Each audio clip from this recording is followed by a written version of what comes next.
E vamos começar com um primeiro momento que eu acho bem interessante, que é o momento em que a gente tenta abrir um pouco o espaço para pessoas que não são tão conhecidas assim no mercado. Eu acho que boa parte do Social Media Week é trazer grandes nomes, é trazer pessoas reconhecidas na área de mídias sociais, mas a gente também queria dar uma brecha, dar um espaço e trazer pessoas novas que tenham uma ideia interessante, que tenham um conceito, um projeto, uma empresa interessante, que queiram compartilhar isso. A gente abriu inscrições pela internet e a gente vai trazer 2 deles agora aqui nessa primeira meia hora do dia. Então, em primeiro lugar, eu queria chamar aqui para cima o Wallace, que vai falar um pouco. Gente, palmas, por favor. O Wallace que vai falar um pouco sobre um conceito que a gente achou bem interessante de mostrar para vocês, é falar o que acontece quando as mídias sociais falham. Vou botar aqui a tua apresentação. Wallace, é contigo. Opa. Deixa eu pegar o canetinho aqui. Bom, gente, obrigado pela oportunidade. Vamos ver como funciona aqui. Foi? Beleza. Bom, como foi falado, né, meu nome é Wallace Baldo. Trabalho como gerente na Cation Digital.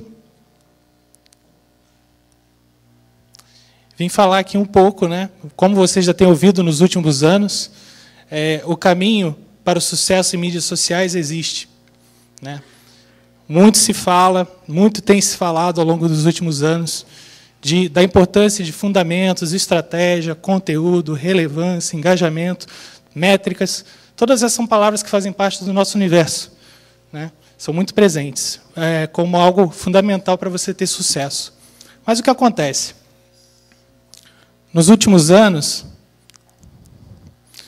muitas campanhas foram feitas e esse caminho, aparentemente, tem sido difícil de encontrar, apesar de parecer óbvio. Né? Por exemplo, o Brand Science Institute fez uma pesquisa esse ano, né, com várias agências e empresas europeias, para avaliar o sucesso das ações de mídias sociais. E o que eles descobriram realmente me impressionou, acho que impressiona quem tem contato com esses números, e é isso que a gente queria discutir aqui um pouco hoje. 87% das ações avaliadas pelo BSI foram consideradas fracassadas, não alcançaram os objetivos.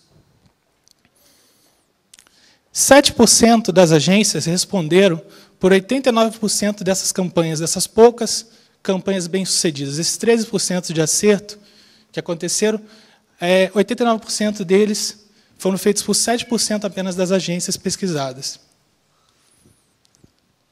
Isso num ano como o de 2011, que 4 em cada 5 marcas devem apostar na Web 2.0. Se vocês quiserem dar uma olhada nesse estudo, ele está disponível no site do BSI. Então, é exatamente essa a conversa de hoje. Né? O que fazer quando as mídias sociais falham? Ou melhor ainda, né? O que evitar? Né? Como evitar que as mídias sociais falhem? Eu acho que, para começar, né, acho que as pessoas estão buscando o sucesso em mídias sociais no lugar errado. Acho que isso fica claro. A pesquisa mostrou, foi muito clara, deixou muito clara a importância de integração e escala dentro das empresas para você conseguir ter sucesso com as mídias sociais. O que é isso, né? Integração e escala. É você, dentro das empresas e dentro das agências de comunicação e marketing, identificar as melhores práticas. A gente viu que não é muito comum o êxito, o sucesso.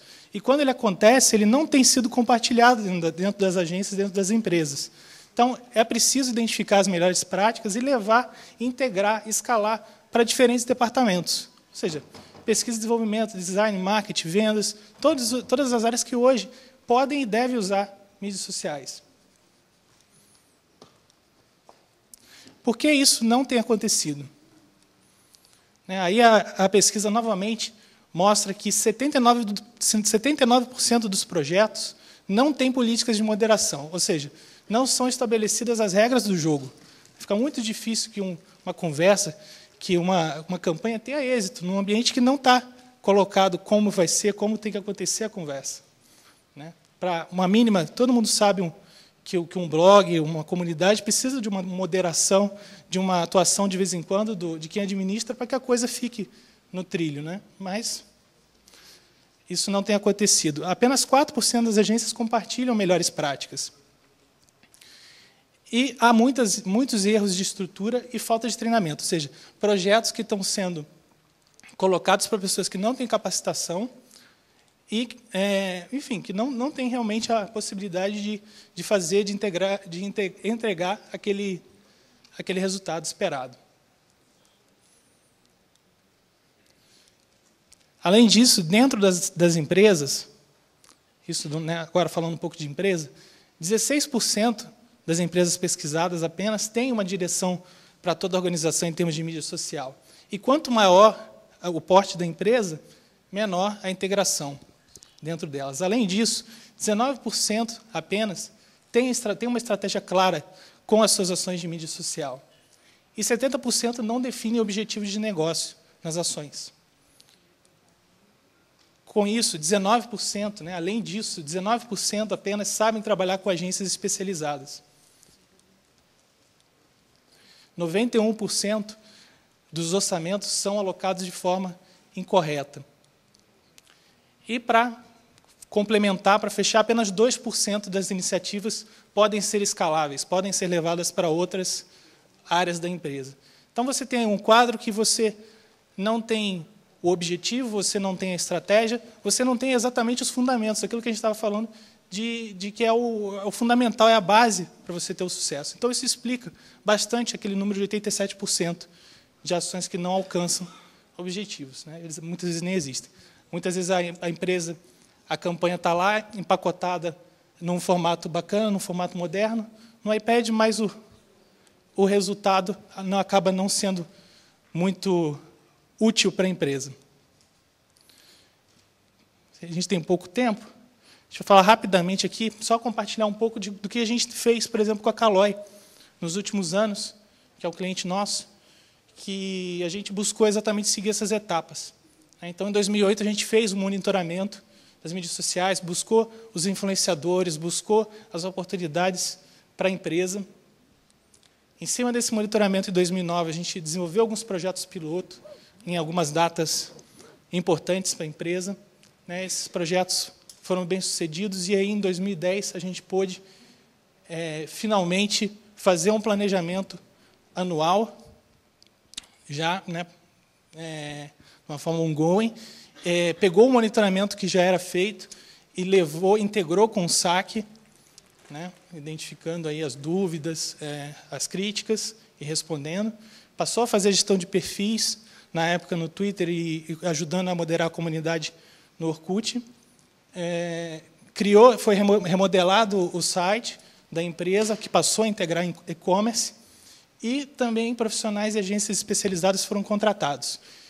Isso mostra um pouco da expansão e do envolvimento de outras áreas da empresa a partir, né, de um projeto inicial. Esse projeto continuou.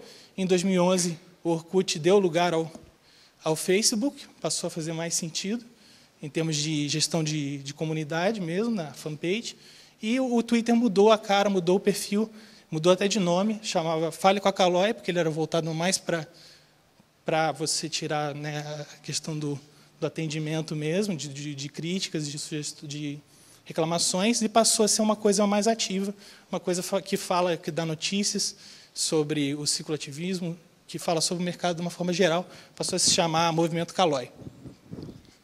E uma estratégia que se mostrou acertada, que a gente teve um crescimento bacana, tem uma interação bacana. Então, isso só para falar aqui rapidamente, né, de que a gente tem, né, o caminho existe, né, o caminho para o sucesso existe, nem aparece muito, mas o sucesso está no Ceará, mas também também passa por integração, passa por escalabilidade, você levar os projetos de mídia social para diversas áreas e com alcance cada vez melhor, cada vez maior. Era isso. Obrigado. Se tiver dúvidas, a gente está à disposição. Obrigado, Alisson. Obrigado, Wallace. Vou chamar, vou até trocar de microfone, vou chamar aqui para cima, então, o Bruno Chagas, que é o segundo palestrante desse dia. Por favor, palmas para o Bruno.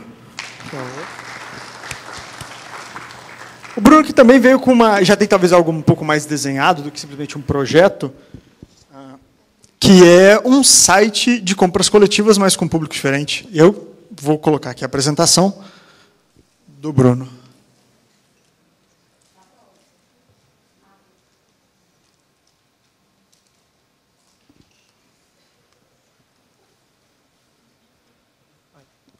Oi, gente. Boa tarde. Eu vou incorporar a Marta Gabriel para falar bem rápido aqui. Meu nome é Bruno, meu Twitter é @BrunoChagas. E pode ir. Gente, o Guga é o primeiro site de compra coletiva GLS do Brasil. Nós começamos em outubro de 2010, com ofertas em São Paulo e Rio de Janeiro. Bom, aqui eu vou passar um pouquinho agora algumas empresas que já fizeram parte do site, que já colocaram ofertas, né? Então, são empresas que vocês podem ver que não são especificamente empresas que trabalham para o público GLS, mas que têm produtos ou serviços que atendem o público GLS.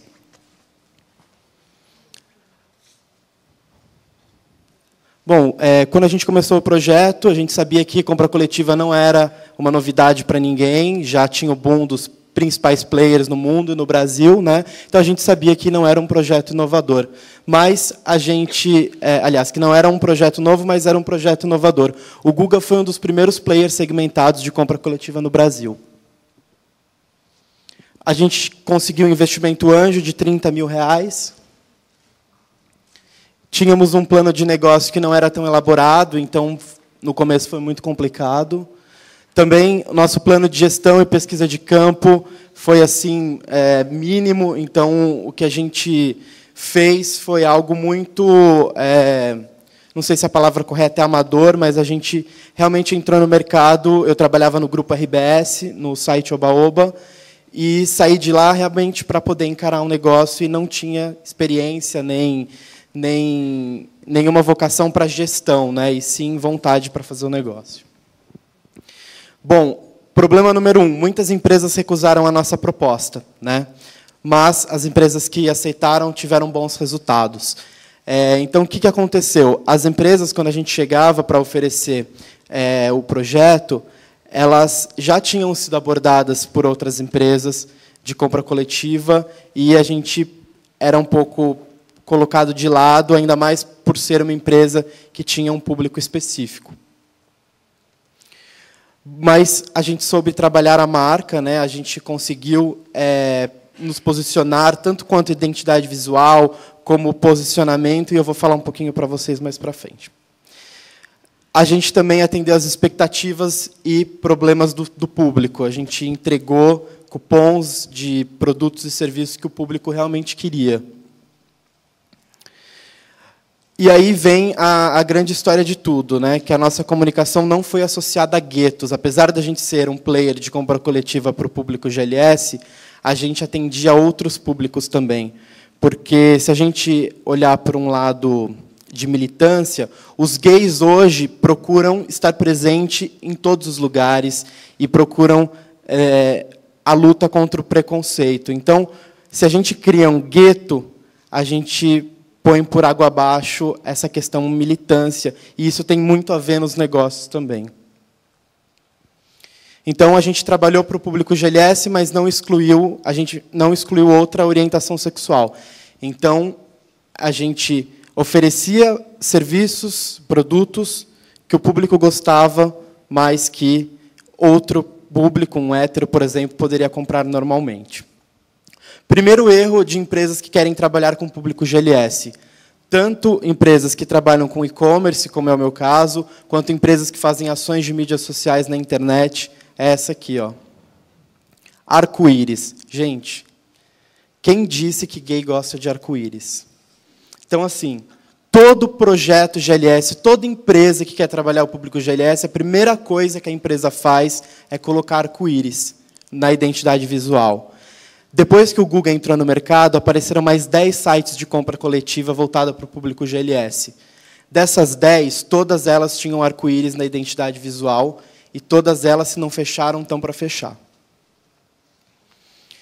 Outra coisa, se você não conhece as necessidades e problemas do público, não arrisque. Você precisa realmente entender as necessidades, saber dos problemas, entender um pouco de militância. A gente vê hoje muitas empresas conhecidas criando ações para o público GLS e, como eu disse, colocando arco-íris. Está errado. Não acredite 100% no Pink Money. Alguém aqui já ouviu falar de Pink Money? Dizem que é o dinheiro dos gays, é o dinheiro que vai dominar o mundo, que os gays têm muito dinheiro e que, por isso, você pode, sim, criar uma ação ou criar uma empresa para o público GLS que você vai se dar muito bem. Então, não acredite 100% nessa teoria, porque não é verdade. Então, como eu já disse, o Google atende às necessidades, entrega produtos e serviços que os gays gostam, mas não excluímos aqueles que gostariam de consumir. Então, eu acredito que essa foi a grande sacada do nosso negócio, eu acho que isso que conseguiu deixar a gente de pé. Aí vem o problema número 2, que foi uma saturação do mercado para os players menores. Ou seja, quem tinha muito dinheiro para investir em publicidade no mercado de compra coletiva se deu bem. Mas aqueles menores, que eram muitos, milhares, realmente não conseguiram ir para frente, né? Inventário de publicidade lotado e caro.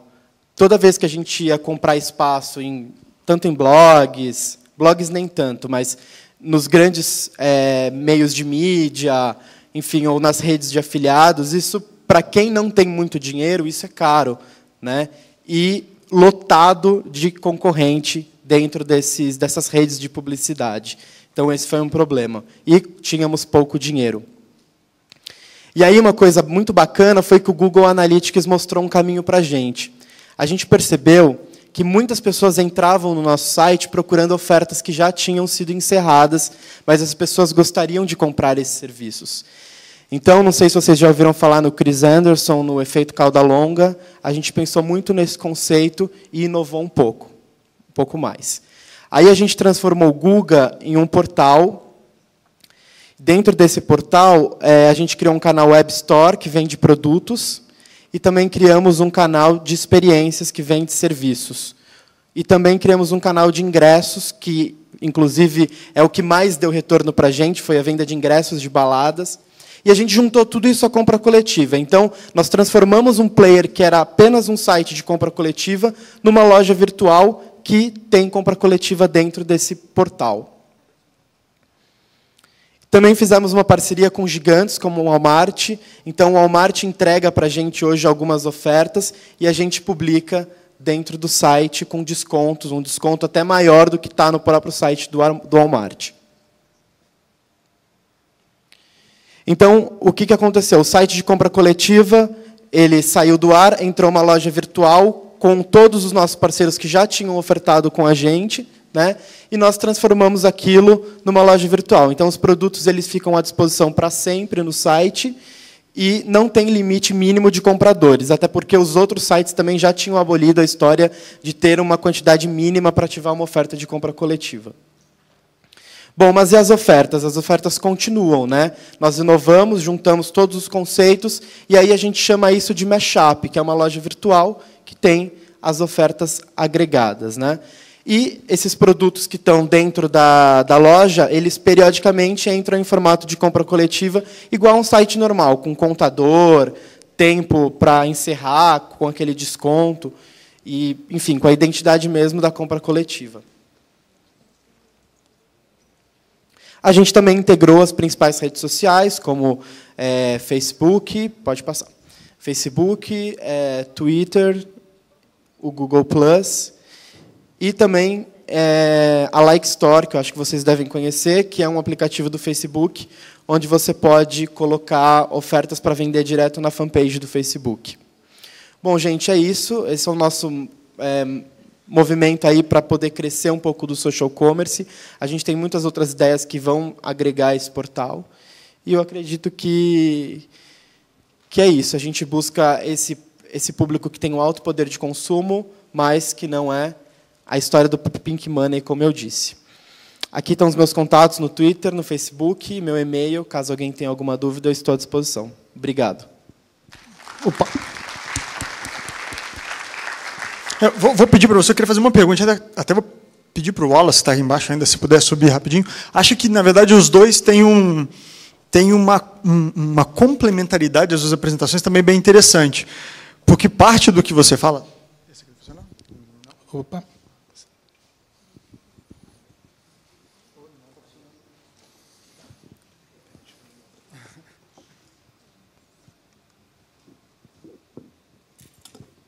Agora sim.